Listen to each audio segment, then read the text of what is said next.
आपको मुक्त होना है, बंधना नहीं है। जीव का जन्म कर्मों के अनुबंध से होता है, कर्मों के बंधन से होता है, और उसको अपना ऋण चुकाना होता है, कर्मानुबंध। ये बहुत सूक्ष्म विषय है। जैसे आप जिस परिवार में जन्म लिए हैं तो उस परिवार के लोगों से आपका ऋण है, इसलिए उसी परिवार में आप आए हैं, और ऋणानुबंध उसको बिना चुकाए या बिना वसूल किए आप वहां से जाएंगे नहीं। आपको लेना है तो वसूल करना है, और देना है तो चुकाना है। ये पूर्व के जन्मों से निश्चित किया गया है। जैसे किसी के यहां पुत्र हुआ, जन्म से ही पैसा खर्चा शुरू हुआ, जो बड़ा हुआ तो उद्दंडता के द्वारा मार पूरे परिवार को क्लेश पर क्लेश देता चला जा रहा है। ये तुम्हारे कर्म का फल है। या ऐसे शक्तिहीन बुद्धिहीन ऐसे पागल तुझे जीवन सेवा करो, तुमसे अपना हिसाब चुकाने के लिए वो आया है। अब परिवार के जो सदस्य जुड़े आके, मतलब पत्नी आते ही पूरी हृदय में आनंद, परिवार में आनंद, और जीवन भर वो आनंद ही सुख देने के लिए उसका जन्म हुआ। वो अपना ऋणानुबंध मुक्त। यहां ऋण चुकाए बिना कोई जा नहीं सकता, ऋण चुकाना पड़ेगा। किसी का ऋण वसूल करना है तो किसी को ऋण चुकाना है, दोनों काम करने होते हैं। अनेक जन्मों में अनेक लोगों के साथ हमने जो बर्ताव किए हैं, अच्छे या बुरे, वो होंगे। अब किसी आदमी को हम जानते नहीं, अचानक मिला, अचानक टक्कर लगा और मार पीट गाली गुप्ता सब कर दिया, चुपचाप सह लो। क्यों? ये आपका हिसाब है, पूर्व का हिसाब। हमारा उससे कोई द्वेष नहीं, कोई संकल्प नहीं। अचानक घटना घटी और हमसे द्वेष करने लगा, हमें पीटने लगा, हमें गालियां दे, ये हिसाब है, चुपचाप सह जाओ। अपने घर का भाई ही भारी दुश्मन बन गया और क्लेश हिसाब है। एक प्रभुदत्त ब्रह्मचारी जी की वाणी में पढ़ा था, एक महात्मा जी भ्रमण करते थे तो उस समय असरफियां चलती थी, मोहरे असरफियां, तो उनको भेंट में देते लोग। तो या तो ठाकुर सेवा में लगे तत्काल, या संत सेवा में तत्काल लगे, उसका संग्रह करके डोलना ये ठीक नहीं है बैरागी के लिए, सिद्धांत में ये ठीक नहीं है। तो जब 2, 4, 6, 8 ऐसे मोहरे हुई तो उन्होंने विचार किया कि और भ्रमण करके जब काफी मोहरे हो जाएंगी तो प्रयागराज में जब कुंभ पड़ता है, एक बार पूरे सब अखाड़े के संतों को, अलग अलग संप्रदाय सब संतों को बुलाएंगे और सबको पुआएंगे। अब साधु है तो यही विचार करेगा, और क्या विचार करेगा। तो उन्होंने एक ऐसे डंडा बनवाया, बेंत, जो ऊपर से चूड़ीदार और भीतर पोला, और मोहरे उसमें डालते गए। और भ्रमण, जहां जहां श्रद्धालु भगत थे सबके यहां जाना और इच्छा रखना कि एक मोहर तो दे दे दक्षिणा में। कामना कोई भी हो वो बांधती ही है, ध्यान रखना। इसीलिए प्रभु जो चाहे वो करे, अपनी चाह नहीं रखनी चाहिए, अपनी चाह प्रभु की चाह में मिला देनी चाहिए। धीरे धीरे वो छड़ी भर गई। भ्रमण करने वाले महात्मा चूड़ी लगाई, इंतजार करते रहे। जब प्रयाग का कुंभ पड़ा तो चले।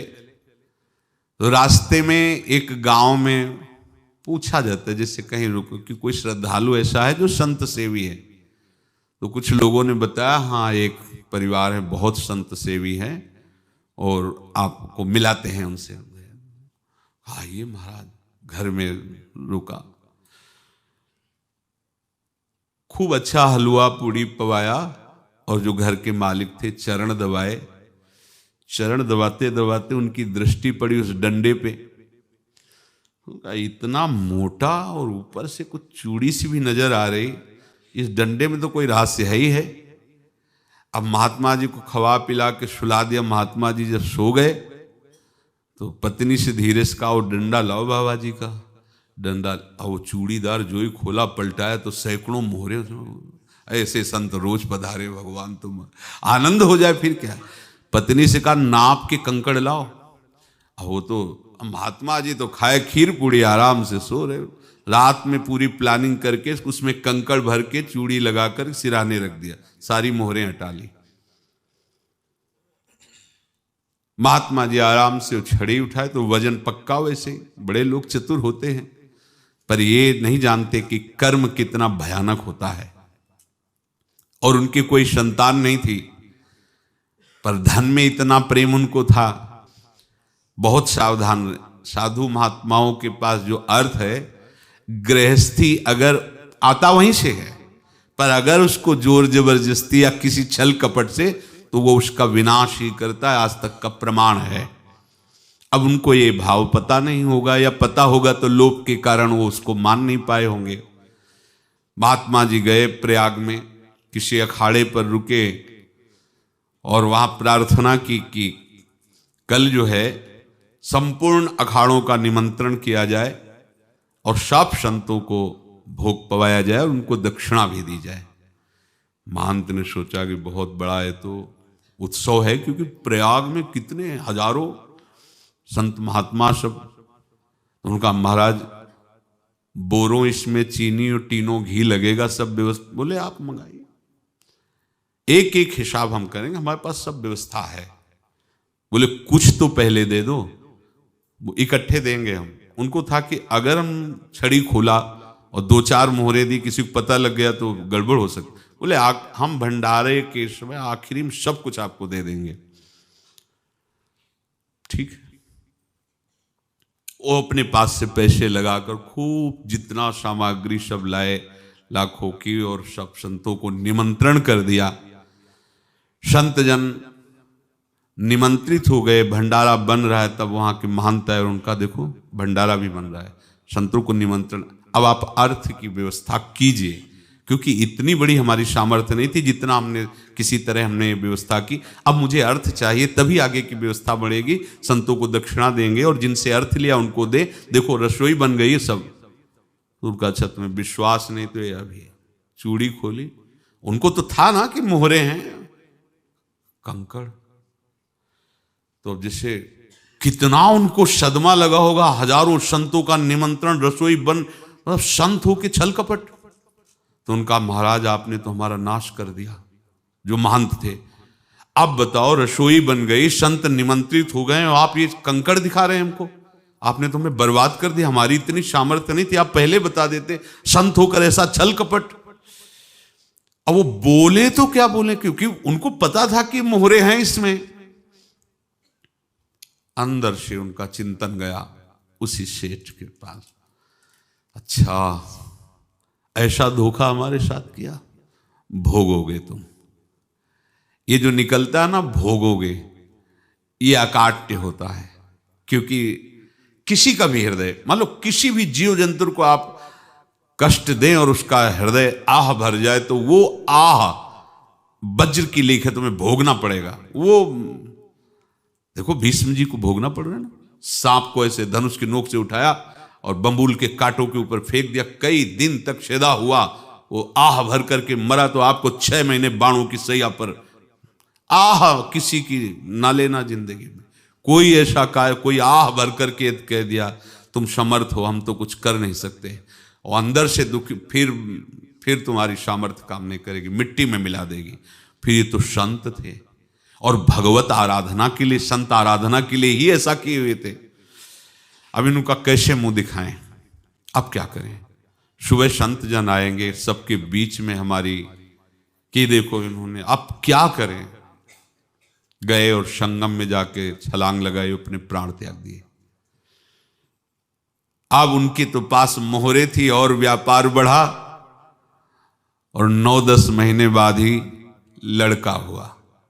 अब तो उनको कि संत फलीभूत हो गया। देखो व्यापार चल रहा, लड़का नहीं होता था, लड़का भी हो गया, बड़ा आनंद छा रहा है। जब से वो प्रकट हुए और धन की वृद्धि शुरू हो गई, पढ़ाई लिखाई में उनके खर्चा हुआ सब, बस बीमारी शुरू हो गई उनके शरीर में। अब उसमें पैसा जाना शुरू हुआ। इतने आसक्त वो दोनों हो गए कि कुछ भी हो, व्यापार ठप, संपत्ति बेचना शुरू। तो उन्होंने कहा कि बेटा मैं क्या कर सकता हूं तुम्हारे लिए। बोले हमारी अंतिम इच्छा है प्रयाग चलो, और जितने प्रयाग में संत महात्मा सबको एक बार भंडारा करवाओ, हमारी इच्छा अंतिम है, क्योंकि अंतिम यही इच्छा थी। तो बोले अब ज्यादा संपत्ति तो नहीं रह गई। तो बोले घर बेच दो, मेरे लिए ही तो है, बेच दो। मुझे लगता मैं बचूंगा नहीं, पर मेरी अंतिम इच्छा पूर्ण कर दो। घर बेच दिया, जेवर बेच दी। वहां गए, जब संत सेवा की तो बोले मुझे संगम तक ले चलो। संगम तक ले गए और बोले समझे तुम चुराए थे और हमने उसको छीना है, कुछ नहीं रह गया तेरे पास कुछ, अब केवल ममता और आसक्ति में जलकर मर और नरक प्राप्त कर। मैं वही महात्मा हूं जिसकी तूने मोहरे ली थी, शरीर छोड़ दिया। महात्मा को जन्म लेना पड़ा और इनको दुर्गति भोगनी पड़ी। ऋणानुबंध, होश में। ऐसा नहीं कि आप जो कर रहे हैं कोई देख नहीं रहा, कोई हिसाब किताब नहीं, जो कर रहे हैं अवश्य में भोक्तव्यम। बहुत सावधान। अनेक जन्मों में अनेक लोगों से जो कुछ लिया दिया है, इस लेने देने को मिटा देने के बाद ही तुम मुक्त हो गए। इसीलिए एक उपाय है, लेना न देना मगन रहना। क्या? मालिक को समर्पित हो जाओ, मालिक को अपना माना हुआ समर्पित कर दो, खत्म। अहम त्वाम स्वरूपापेभ्यो मोक्षयिष्यामि, सब खत्म। आगे पीछे लेना देना सब खत्म। एकादश स्कंद में भगवान श्री कृष्णचंद्र जी ने कहा जो मेरे चरणों का आश्रय लेकर भक्त मेरा भक्ति करता है, उसके पितृ ऋण, मातृ ऋण, देव ऋण, ऋषि ऋण, सब ऋणों से मैं मुक्त कर देता हूं। बस यही एक उपाय है जो इसके बंद करने का उपाय भक्तों के लिए है, वो यही है, भगवान की शरण में होकर अपना माना हुआ पूरा भगवान के अर्पित कर दो। अर्पित करने का तात्पर्य उसमें अहम हटा दो। तो दियम वस्तु गोविंदम तुभ्यमेव समर्पये। जिनसे तुमने सेवा करवाई है उनकी सेवा करनी पड़ेगी, जिनसे तुमने जो कुछ लिया है उनको देना पड़ेगा। ये लेने देने का व्यापार जब तक समाप्त नहीं होगा तब तक तुम्हारा जन्म मरण चलता रहेगा। अब आपको यहां समझना है, यदि आपसे किसी ने पैसे लिए बेईमानी करके नहीं दे रहा है तो आप उसको गाली मत दीजिए, आपने बेईमानी की थी इसलिए आपकी बेईमानी हुई है, ले गया, कोई बात नहीं है, बंधन से मुक्त हुए, जो बोझा था चला गया। उसको ऐसा ना देखे कि ये बेईमान हमारे रुपए मार लिए, अब जो कुछ होगा देखेंगे। अगर आप आगे नया कुछ करते हैं तो फिर आगे का हिसाब आपको भोगना पड़ेगा, ध्यान रखना।